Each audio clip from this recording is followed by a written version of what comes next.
Natasha Chapa. I think the middle name is Cool. Nicole. Yes, sir. Okay. Would you please raise your right hand, Ms. Chapa? You solemnly swear that in this proceeding, the information and responses you submit will be the truth, the whole truth, and nothing but the truth. What time is it? It's 10:01. I'm sorry, Yes, I couldn't hear you. Somebody else was talking. All right, thank you, ma'am. Ms. Chapa, I'm sorry. Before we proceed, I'm going to discuss with you on the record 5 particularly important rights and protections that are provided for you in our Constitution and laws. First right is the right to remain silent. Second, that means that you don't have to answer questions, make statements, or submit written paperwork. You understand you have that right? Yes, sir. All right. Second right is the right to a jury trial. You and your attorney and the state's attorney could select 6 people from a jury panel of what we call disinterested parties.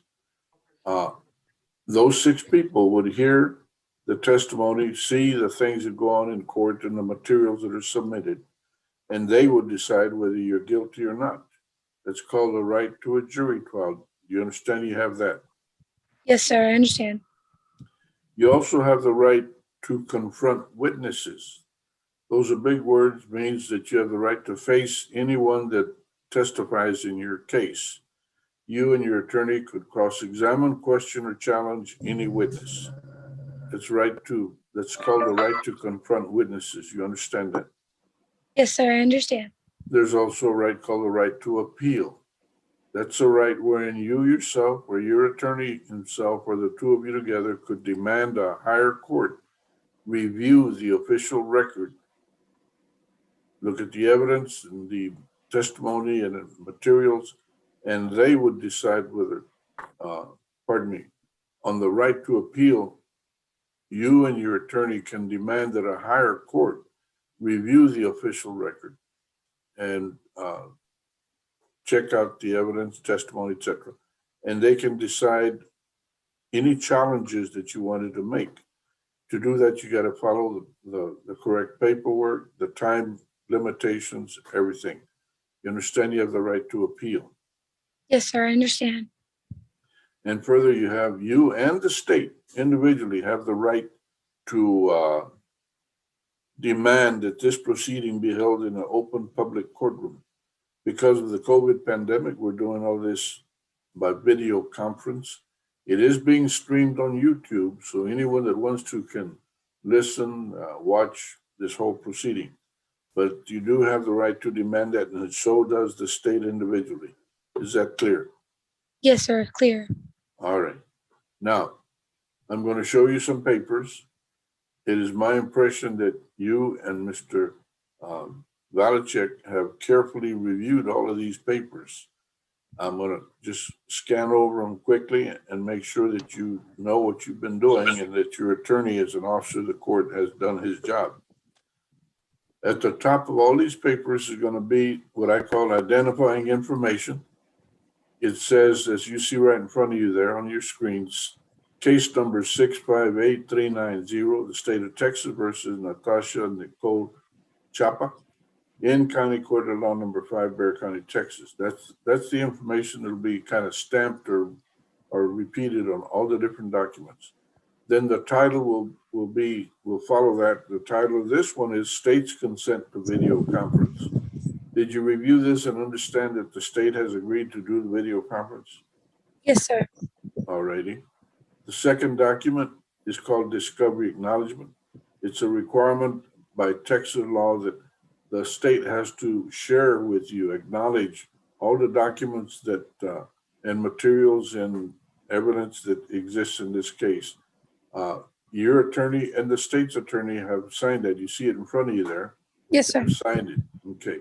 Now we have the document here is defendant's consent to video conference. That's where you agreed to do video conference instead of demanding to be in the courtroom.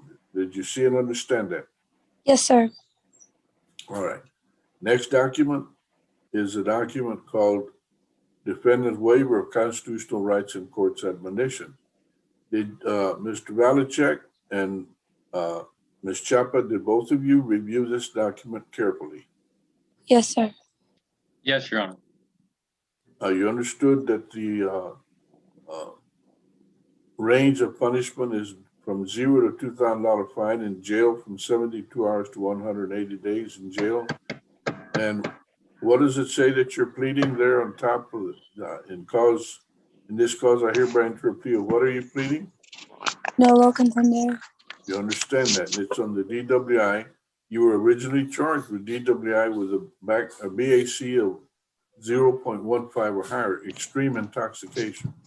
That tells Yes, me sir. that the state has agreed, your attorney has gotten the state to lower the charge, right? Yes, sir. Okay. Now, where were you born, ma'am? In Corpus Christi, Texas. All right, that makes you a U.S. citizen. The papers and the record will show that that's what you are. You have signed that document, so has your attorney and the state. Is that correct? Yes, sir. All right, I will be approving all that. Now I'm showing you one that I certified to you of the right of appeal. There's a vertical stack of little boxes. The fifth one says that this is a plea bargain case and the defendant has no right of appeal. That's part of this whole deal. Did Yes, you sir. understand that? I do. Okay, and you did sign this document. I see that it's got your signature. Yes, sir. At least I think that's your signature. Yes, it's scribble. It's kind of a squiggle that, whatever. Of course, I can read Michael Valachek's, his is on there. All right. Now, the next document is called Application for Judge Ordered Community Supervision Probation. I want to make real certain that you understand what I'm going to tell you. This is a written, legal, binding agreement between you and the court. The agreement on your side is that you will live up to 100% of the conditions of supervision. If you live up to those, this case gets closed and you don't go to jail again on this case. If you fail to live up to these conditions or refuse to, either one, then the state can ask me to bring you in after official notice, bring you in for a hearing, at which time the jail sentence part that has been suspended, I can put it into action and put you in jail. Is that clear? Yes, sir. It's clear. Now, this is not a deferred, is that correct, Mr. Valachek? That's correct, Judge. All right. Do you have any questions about all these documents and paperwork, Ms. Chapa? No, everything is understood. All right, this document here in front of you, this is the only one that doesn't have what I call the identifying information, and quite simply because all of it is identifying information, the whole document. Personal Okay. data. Got your name, address, phone number, everything in there. You're part-time employed by Madame Dahlia Country Nights. What is that? It's a bar and restaurant. Okay. Oh, that's kind of tough to be working in a bar. Do you serve alcohol? I'm licensed to. Yeah. But I would suggest to you that you think about getting a different job where you're not dealing with alcohol. okay. And I'm not ordering that. I'm just telling you that I am concerned that you demonstrated a lack of control over your consumption of alcohol. And this might be harmful to you, but you know, you're an adult, young lady, you know what you're doing. All right. Yes, sir. The information you put in here is all correct. Is that true? Yes, sir. Okay. You're single. You have one child. Yes, sir. Who's the child? What's the baby's name? Nadia. Nadia? Mhm. How old is she? She'll be 10 in September. She'll be what? She'll be 10 in September. 10 years old. Wow. Yes, sir. All right. And you got a 2011 Chrysler 200 black. Do you get child support for your child? For Nadia? No, only because I only have partial custody of her. I actually pay child support to my mother. Okay. All right. So you're helping your mom. Okay. Yes. And what is your income from working at the restaurant and bar? I get paid hourly plus tips. And that's why I'm asking, what is your income? More or less? Typically, like for the week, I make anywhere from $200 to $600, just depending how many shifts I work. Okay. So you're making somewhere around $2,000 a month. Yes, sir. Okay. What you're seeing now is called a plea agreement. This is the deal that you have worked out, you and your attorney, with the state. Okay. The first two boxes will be marked. The first one talks about a right to remain silent. The second one says that you are a U.S. citizen. You testified to that. This section has 5 different statements about your rights and your protections, and you understood that. Is that correct? Yes, sir. All right. Now, on the original charge, you were charged with extreme intoxication. That means you were very intoxicated. At least that's what they charge you with. State, you have a motion? Yes, Your Honor, the state moves to waive and abandon the extreme intoxication enhancement and proceed on a DWI first. All right. Defense? No objection, Judge. All right. There being a motion and no objection, the court approves the motion. And that box here at the bottom of that little section will be marked, motion is granted. Now, to the charge of DWI first, what is your plea officially, ma'am? No contender. Nolo contendere. That is no contest. Just to remind you, a nolo contendere charge is considered a plea is considered a guilty plea in this court. You understand that? Yes, sir. And that is sufficient for me to convict you. You understand that? Yes, sir. All right. Now, based on your plea of nolo contendere and the evidence, I find you guilty.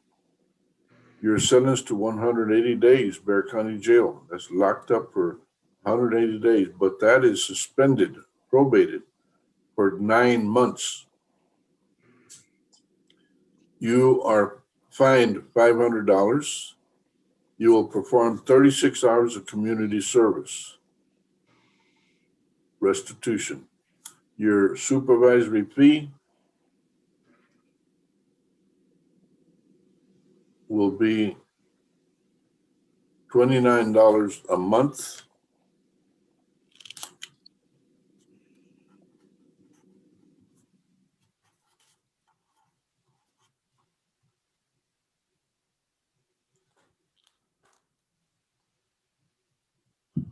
I am ordering you to appear in the offices of County Court at Law Number 5 within 7 days. You have to Okay. come over here personally so that your thumbprint can be placed on different documents as required by law. Do you understand that? Yes, sir. All right. Now you will be supervised. The conditions of supervision are going to be read to you. You're going to sign them, and they're going to put a copy of those conditions in your hands. Is that understood? Yes, sir. On the $500 fine, I'm going to probate half of that. That means that if you live up to all the conditions, 100%, we will forgive you 250 of that. I'm going to ask you to do something with those 250. I'm not ordering you. I'm asking you to take the 250 that I'm forgiving you on, and that's only if you live up to all the conditions. You take that 250 and you do a little savings account for Nadia. I was close, but no prize. for Nadia. Do you have a little savings account for her yet? I do actually. Yes, I can do that. All right, we'll put that money in there if you are able. I am asking you to do that, not ordering you. Yes, sir. Okay? Yes, sir. Okay. Do you have any questions, ma'am? On the probation, before you leave here, you will meet with a young lady named Maricela Luna. Okay. She will explain to you everything about your probation and where you have to go and what you have to do. Okay. That's Okay, the only other than questions I that- have. Your Honor, Yes, ma'am. you skipped this whole entire part. Okay, I'm sorry. This is a part that you have to also comply with. You have to, in good faith, enroll in and complete the DWI education program, the DWI Victim Impact Panel, a TAP evaluation, and you will have 4 months of ignition interlock monitor installed in your vehicle. During those 4 continuous months, you're not to drive any other vehicle. You understand? That's understood. All right. The only question is, when I speak with Marisol, I'm sorry, she'll give me all the information for all the classes and all that For all the work? Yes. for like the alcohol program. Yes, Okay. everything. She Okay. will set you up. Okay. Questions, Mr. Valachek? No, Your Honor. Questions, Ms. Morgan? Nothing from the state, Your Honor.